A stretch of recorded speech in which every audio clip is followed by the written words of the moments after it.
تازه خبر د تحریک طالبان مهم قومندان افغانستان کې وژل شوی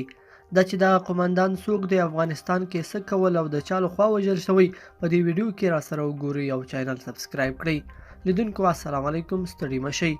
یو شمیر پاکستانی رسنۍ خبر ورکوي چې د پاکستان تحریک طالبان یو مهم قومندان مفتی خالد په افغانستان کې په نښه او وژل شوی دی تر اوسه پورې د دې خبر تایید نه پاکستان او نه هم تحریک طالبان کړی خو پاکستانی رسنیو خبر ورکړی چې دا طالب قومندان په افغانستان کې وژل شوی دی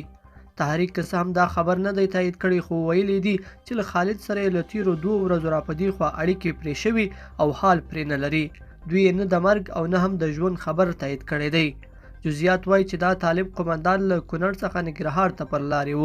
چې په نښه شوی او له منځه تللی دی تر اوسه پورې افغان لوري او ولایتي چارواکو هم په دې اړه څه نه دي ویلي خو ډېر زره د طالبانو د دې تحریک چې ځان تحریک پاکستان طالبان مو بولي لوی قومندانان افغانستان کې وژل شوي او ډیری یې له طالبانو څخه په داعش ډلې بدل شوي دي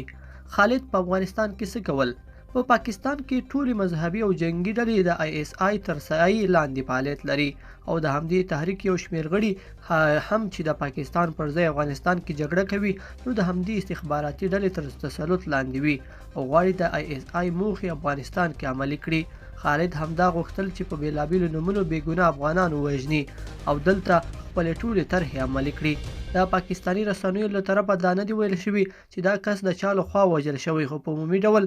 دلته د طالبان او داعش ترمنځ هم کله کله اخوډب رامنځته کیږي خو د خالد مفتی مرموزه وژنه